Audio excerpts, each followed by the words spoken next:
پیارے بچوں، السلام علیکم ورحمۃ اللہ وبرکاتہ۔ میں آپ کا استاد جاوید احمد، اسکول جیمز ہنج شاٹ، زون لنگیٹ، ڈسٹرکٹ کپوارہ۔ بچوں، ہمارا آج کا سبق جو ہے وہ نظم کی صورت میں ہے، یعنی شاعری کی صورت میں ہے، جس نظم کا عنوان ہے پرندے کی فریاد۔ پرندہ جو آپ جانتے ہیں جو اڑتا ہے، اور اس کی فریاد، اس کی آوازاری، اس کی باتیں، وہ کیا فریاد کر رہے ہیں، وہی نظم ہم آج پڑھنے جا رہے ہیں۔ اور بچوں، آپ کو پتہ ہونا چاہیے یہ نظم جو لکھی ہے، جس شاعر کی ہے، وہ ہے شاعری مشرق ڈاکٹر سر محمد اقبال رحمۃ اللہ علیہ، جسے پوئٹ آف ایسٹ بھی کہتے ہیں۔ اور یہ ایک مقبول شاعر ہے، اور خاص کر بچوں اور جوانوں کے لیے اس نے شاعری کی ہے۔ اور آج ہم اسی کی ایک خوبصورت نظم جو ہے وہ پڑھنے جا رہے ہیں۔ شاعر کہتا ہے کہ ایک پرندہ ہے جو قید کر دیا گیا ہے، جس کو پکڑ لیا گیا اور پنجرے میں ڈال دیا گیا ہے، اور پنجرے میں اس کی فریاد آتا ہے یاد مجھ کو گزرا ہوا زمانہ، وہ باغ کی بہاریں، وہ سب کا چہچہانا۔ قید میں، قفس میں، پنجرے میں موجود پرندہ کہتا ہے کہ مجھے وہ گزرا ہوا زمانہ یاد آتا ہے جب میں آزاد تھا اور اپنے ساتھیوں کے ساتھ بہار کا موسم آتے ہی سب چہچہاتے تھے، خوش تھے، خوشیاں منایا کرتے تھے بہار کے موسم میں۔ آج مجھے وہ باتیں یاد آتی ہیں کہ کس طرح ہم بہار کے موسم میں خوشیاں مناتے تھے۔ وہ گزرا ہوا زمانہ اپنی آزادی کا مجھے یاد آتا ہے، اور بہت دکھ محسوس ہوتا ہے۔ آزادیاں کہاں وہ اب اپنے گھونسلے کی، اپنی خوشی سے آنا، اپنی خوشی سے جانا۔ اور اب وہ آزادیاں نہیں رہیں اپنے گھونسلے کی۔ میں اپنے گھونسلے میں، میں اپنے گھر میں اپنی خوشی سے آتا تھا، اپنی خوشی سے جاتا تھا۔ سب کچھ اپنی مرضی سے ہوتا تھا۔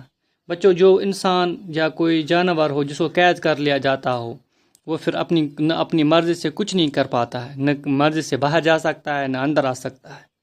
پرندہ بھی اسی پریشانی میں ہے جس قید میں ہے۔ اگر کوئی پرندے کو قید کرتا ہے تو پھر وہ اسی پہ جو اس سے قید کرتا ہے اسی پہ نربھر ہوتا ہے، ڈپینڈیبل ہوتا ہے کہ وہ کب اس سے باہر چھوڑ دیں، کب اندر رکھ دیں، کب کھانا دیں، کب پانی دیں۔ تو وہی پرندہ بھی کہتا ہے کہ آج مجھ کو اپنی گھونسلے کی وہ آزادی یاد آ جاتی ہے۔ بچوں، ہمیں چاہیے کہ ہم پرندے کو قید کبھی نہ کریں، پکڑ کے نہیں رکھنا چاہیے۔ لگتی ہے چوٹ دل پر، آتا ہے یاد جس دم، شبنم کے آنسوؤں پر کلیوں کا مسکرانا۔ میرے دل پر چوٹ لگتی ہیں، مجھے بہت تکلیف ہوتی ہیں، جس وقت مجھے یاد آ جاتا ہے کہ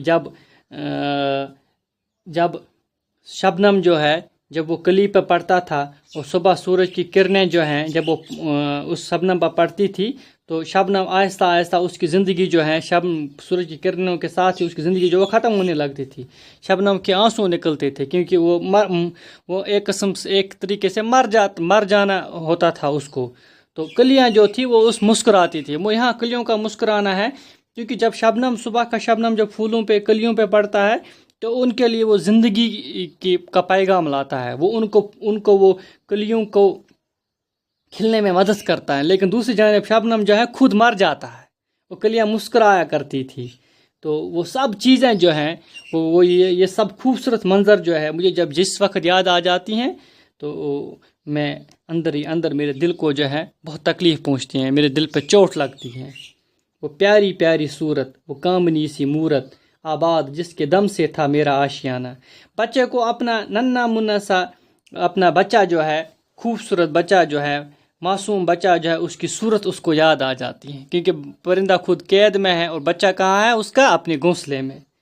اور یہ پرندہ کہتا ہے کہ جس کے دم سے میرا آشیانہ جو تو آباد تھا، جس کے دم سے میرے آشیانے میں جو ہے، گھونسلے میں جو پر رونق تھا، مجھے اس اپنے ننھے سے بچے کی جو ہے صورت یاد آ جاتی ہے، اس کی بہت یاد آتی ہے۔ آتی نہیں صدائیں اس کی میرے قفس میں، قفس کہتے ہیں بچوں پنجرا، صدا ہوگی آواز، ہوتی میری رہائی اے کاش میرے بس میں۔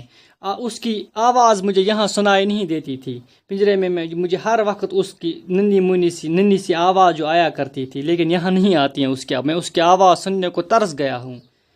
کاش میرے ہاتھ میں میری رہائی ہوتی، کاش میرے بس میں ہوتا، میں رہا ہو جاتا، میں اڑ کے جاتا اپنے پرندے میں اور اپنے بچے سے ملتا۔